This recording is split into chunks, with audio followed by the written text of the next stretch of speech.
그 임차인의 그 가게가 너무너무 잘 되어서 임대인이 본인이 하려고 할 경우 나가라 라고 하면 나가야 되겠죠. 이런 부분에 있어서 참 모르고 있으면 임차인 입장에 있어서는 억울하게 뭐 나가게 되는 상황도 생기고 그럴 수도 있을 것 같다는 생각이 드네요.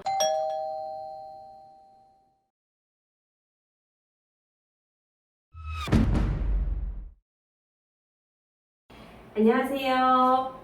미소 경매 TV입니다. 오늘은 지난 시간에 이어서 상가 임대차 보호법에 대해서 살펴보려고 하는데요. 경매에서뿐만 아니라 일상생활을 하는 데 있어서도 이 법이 굉장히 이로운 점들이 많기 때문에 내가 혹시나 임차인이 되었을 경우에 이런 부분은 꼭 알고 있어야겠다라고 느끼는 부분들 여러분들께 전달하기 위해서 이번 시간 상가 임대차 보호법에 대해서 한번 속속들이 살펴보도록 하겠습니다. 제가 만약 임차인이라고 할 경우에 법에 대해서 무지하면 불리한 일들이 많이 생길 수 있을 것 같은데요. 물론 그렇습니다. 그래서 우리 경매에서도 특히나 상가에서 임차인이 점유하고 있을 때 그 상가 임차인에 대한 권리 분석이 상당히 중요하다고 저번 시간에 말씀드렸을 겁니다. 그런데 오늘 같은 경우는 실제 이제 그런 일상생활에서 발생되는 어떤 분쟁이 있을 때 대표적인 게 우리가 계약 기간 동안 10년 동안 장사할 수 있냐 없냐, 10년이 안 됐음에도 불구하고 계약을 해지할 수 있냐 뭐 이런 관계라든가, 또 임차인이 나중에 계약을 만료한 시점에 나갔을 때 권리금이라는 걸 보호해주고 있거든요. 현재 상가금 임대차 보호법에서요. 그걸 또 계속적으로 주장할 수 있냐 뭐 이런 여러 가지의 실제 일상생활에서 발생되는 다툼들이 상당히 존재하고 있습니다. 상가에서도 임차인과 임대인 간의 그런 계약 갱신에 대한 거 법적으로 어떻게 마련이 되어 있는지 좀 궁금한데요. 상가금 임대차 보호법을 한번 보겠습니다. 제 10조에 보시면요, 계약갱신 요구 등 해가지고 이런 법조문이 설치가 되어 있습니다. 한번 그 1항부터 제가 자세히 한번 살펴보도록 하겠습니다. 네. 1항 보시면요, 임대인은 임차인이 임대차 기간이 만료되기 6개월 전부터 1개월 전까지라고 했습니다. 그래서 1개월 전까지 사이에 계약갱신을 요구를 할 경우에, 요구 안 하면은 어떤 문제도 발생될 수도 있다는 거죠. 요구할 경우에 정당한 사유가 없이 거절하지 못한다. 다만 다음 각호의 어느 하나에 해당되는 경우는 그러하지 아니하다. 그러니까 지금 각호 어느 하나에 해당되면요, 거절할 수 있다는 거죠. 그래서 하나하나 호를 찾아보면 1호 같은 경우는요, 임차인이 3기의 차임액에 해당하는 금액에 이르도록 차임을 연차할 사실이 있는 경우에는요, 거절할 수 있습니다. 근데 여기서 궁금한 게 3기의 차임액이라는 게 3개월치의 월세를 계속 연달아서 연체를 했을 경우에 해당하는 건가요? 꼭 그렇지 않습니다. 이 차임 연체를 갖다 연속적으로 하든 단속적으로 하든 상관이 없습니다. 3개월의 차임액, 월세액의 합산액을 말하는 겁니다. 그 3개의 차임액에 달하도록 연체한 사실이라고 하는 거죠. 현재는 비록 3개월분의 차임이 연체된 게 없습니다. 하지만 그 전에 계약 종속 기간 동안 연체한 사실만 있다 하더라도 계약갱신 청구권을 거절할 수 있다는 거죠. 상당히 중요한 거죠. 그렇군요. 네, 그 다음도 한번 좀 볼까요? 그 다음 2호부터 쭉 6호까지는 있고요. 그건 일반적인 내용이라 제가 여기서 설명 안 하고 7호 보시면요, 임대인이 다음 항목의 어느 하나에 해당하는 사유로 목적 건물의 전부 또는 대부분을 철거하거나 재건축하기 위하여 목적 건물의 점유를 회복할 필요가 있는 경우에는 거절할 수 있습니다. 네, 그러니까 건물이 노후화됐거나 아니면은 좀 리모델링 뭐 필요할 때 그럴 때 이제 계약 갱신이 안 될 수도 있다라는 거군요. 그렇습니다. 근데 그런 경우에 임차인의 경우 너무너무 억울한 경우가 생길 수도 있을 것 같은데요. 그렇죠. 지금 그렇죠. 우리 법조문에 보시면 7호에 밑에 보시면은 일정한 요건을 갖추라고 되어 있습니다. 저기 보시면 가나 다가 나오죠. 그래서 일단은 임대차 계약 체결 당시에 공사 시기라든가 소유기간 등 포함한 철거, 재건축 계획을 임대차 체결 당시에 구체적으로 임차인한테 고지하고 그 계획에 따르는 경우는 당연히 거절할 수 있다는 의미죠. 그러니까 만일 저런 내용이 계약 체결 당시 고지가 없었다 하면은 결국은 안 된다는 얘기죠. 그럼 임대인 입장에서는 갑자기 또 건물에 문제가 생겨서 다시 재건축을 해야 되는 상황이 생길 수도 있잖아요. 예를 들어 그 지역 정부가 이제 재건축이나 정비구역으로 지정이 돼서 국가적인 사업이나 시사업 뭐 이렇게 된다면 어쩔 수 없는 상황이 될 수도 있는 거고요. 그리고 건물 자체에서 뭐 안전진단에 문제가 있다. 그럼 당연히 그건 거절할 수 있겠죠. 그 다음에 건물이 노후 훼손 또는 일부 멸실되는 등 안전사고의 우려가 있는 경우가 나와 있는데 지금 방금 말씀하신 그 내용이군요. 네. 그리고 다른 법령에 따라 철거 또는 재건축이 이루어지는 경우 또한 뭔가 지자체에서 전체적인 그렇죠. 재건축이 맞습니다. 이루어지는 경우가 여기에 포함되겠군요. 네. 이항 보시면요, 그 임차인의 계약갱신 요구권은요, 최초의 임대차 기간을 포함한 전체 임대차 기간이 10년을 초과하지 않냐는 범위에서만 행사할 수 있습니다. 근데 기본적으로 10년을 계약을 하지 않나요? 한번 물어볼까요? 10년을 한꺼번에 계약한 게 임차인한테 유리할까? 아니면 예를 들어 2년이든 1년이든 단기적으로 계약해서 자꾸 연장하는 게 유리할까요? 제가 근데 임차인 입장에서는 네. 그 월세 인상이나 이런 것들 때문에 장기로 계약하는 게 저는 유리할 것 같다는 그런 생각이 분이 의외로 많이 네. 계세요. 다시 한번 여쭤보겠습니다. 10년의 계약을 했다고 보자고요. 그러면 중간에 임대인은 월세를 갖다가 증액할 수 없을까요? 할 수 있는 거군요. 그럴 수가 있습니다. 그러니까 네. 계약을 체결했다 하더라도 어떤 경제사정 변동이라든가 주위의 시세에 비해서 현저히좀 내가 월세가 약하다고 느꼈을 때는 당연히 보증금 증액 청구를 할 수가 있습니다. 다만 그게 이제 대통령령으로 정하는 기준이 있기 때문에 그 기준을 초과할 수는 없죠. 네. 그 기준이 5%입니다. 다만 그렇게 5%씩 상향 조정한다 하면 10년이면 50%가 올라간다는 얘기예요. 네. 그래서 결국 이 모든 것들은 그 주위에 있는 다른 상과 비교해서 종합적으로 판단해야 될 몫이라는 얘기죠. 단기적으로 계약을 체결해서 자꾸 계약갱신 청구권 행사해서 10년을 사용하는 것이 임차 입장에서는 유리하다고 볼 수 있습니다. 그렇다면 너무너무 장사가 잘 되는 집인데 네.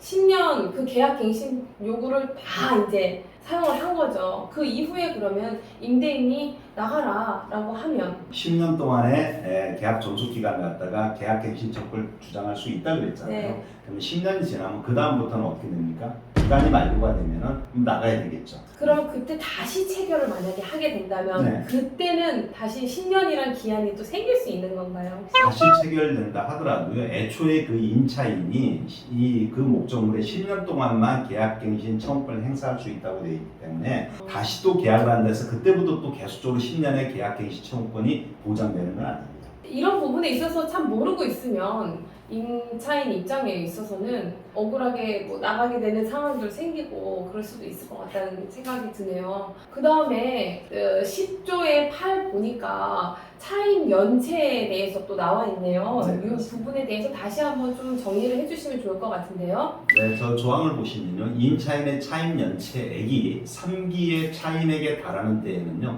임대인은 계약을 해지할 수 있습니다. 자, 이게 무슨 말이냐면은 월세를 갖다가 3개월분에 해당하는 금액만큼이 도달됐을 때 계약 존속 기간 내에 계약을 해지할 수 있다는 얘기예요. 그러니까 만약 이런 경우가 발생될 수도 있죠. 3기의 차임액에 해당되는 연체가 발생이 됐습니다. 그럼에도 불구하고 계약 기간 동안 임대인이 임차인 상대로 계약 해지 통지는 안 한 거예요. 그런 와중에 임차인이 그 다음 달에 한 달분을 더해서 임대인한테 월세를 줬다 하면은 2개월분만 차임이 연체가 됐겠죠. 그 이후에는 임대인은 계약을 해지할 수 있을까요? 없을까요?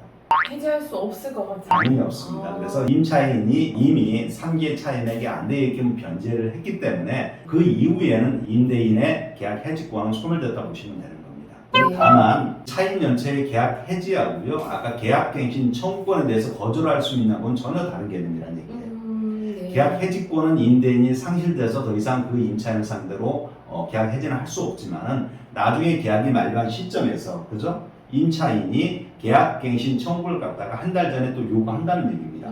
그랬을 때 임대인은 뭐라고 거절할 수 있죠? 그대가 3개월 동안 그동안 차임을 연체한 사실이 있기 때문에 저는 그대가 얘기한 계약갱신 청구권을 저는 거절할 수 있습니다고 주장할 수 있다는 거죠. 네. 그럼 결국은 임차인은 계약이 만료된 동시에 바로 나가야 된다는 얘기예요.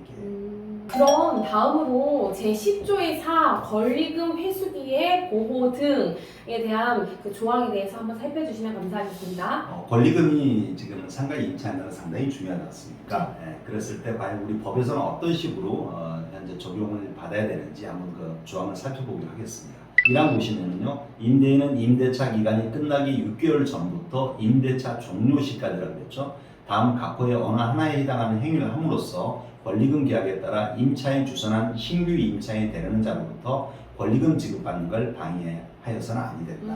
다만 10조 1항 각호의 어느 하나에 해당하는 사유가 있는 경우에는 그러하다 이렇게 되어 있거든요. 그래서 여러 가지 사유가 있습니다. 그래서 뭐 만일 그 권리금을 갖다가 임대인이 뭐 보존을 해준다든가 뭐 이러면 상관이 없겠죠. 네. 근데 이 중요한 게 이제 한 조항이 이 3호 보시면은 임대차 목적물이 상가 건물이 1년 6개월 이상 영리 목적으로 사용하지 아니한 경우에는 결국은 권리금 주장하는 걸 갖다가 막을 수는 있다는 얘기예요. 네. 과연 그럼 1년 6개월 이상 영리 목적으로 사용하지 않는다는 얘기는 노인분들이라든가 급식소 같은 거 활용하겠다든가 그런 목적으로 사용하겠다는 거예요. 근데 그러면 임대인만 그러냐? 임차인도 해당되지 않나 생각을 합니다. 임대인이든 임차인이든 간에 하여튼 그 목적물을 갖다가 1년 6개월 이상을 갖다가 영리 목적으로 사용하지 않은 경우에 결국은 권리금 주장할 수 없다. 네. 이렇게 아마 생각할 것 같습니다. 네. 3항 보시면요. 임대인이 그러니까 한마디로 그 권리금 주장을 갖다 방해했다는 거예요. 그랬을 때 1항에 위반하여 임차인에게 손해가 발생하게 된 때는 그 손해를 배상할 책임이 됩니다.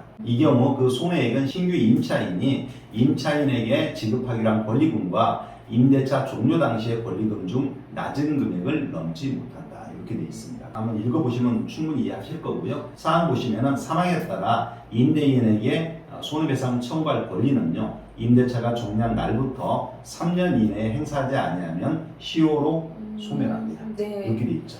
임대인이 그 임차인이 권리금을 받기 위한 거에 방해를 하는 그런 사례들은 어떤 것들이 있는지 궁금하거든요. 왜 방해를 할까?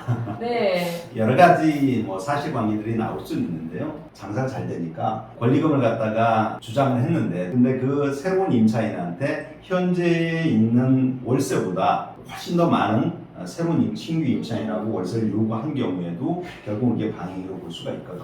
뭐 그런 경우라든가 또 자기 개인 목적을 위해서 그럴 네. 수도 있습니다. 아, 그럼 이런 경우도 있을 수도 있겠네요. 그 임차인의 그 가게가 너무너무 잘 되어서 본인이 하려고 할 경우.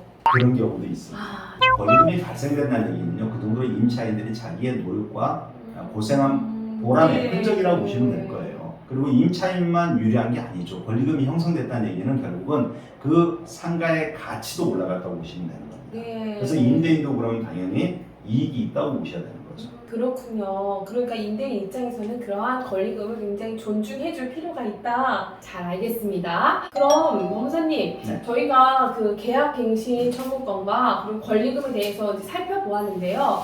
이거를 저희가 경매에서 또 적용해야 될 때 어떤 부분에 있어서도 생각해봐야 할지 궁금한데요. 그렇죠. 상당히 중요합니다. 네. 우리 경매에 입찰하려는 분들은 이거 무시 못하죠. 자, 내가 입찰 들어갈 물건에 상가 임차인이 존재하는데 그 임차인이 과연 낙찰자한테 자기의 대항력을 주장할 수 있냐 없냐로 판단하시면 됩니다. 한마디로 소위 말소기준 권리, 저당권이나 압류나 가압류권자 아래에 대항 요건을 갖춘 임차인이 존재한다는 거죠. 그러면 그런 임차인들은 자기의 모든 계약 존속기간이라든가 갱신 청구권이라든가 권리금이라든가 뭐 이런 권리를 주장할 수 있다 없다?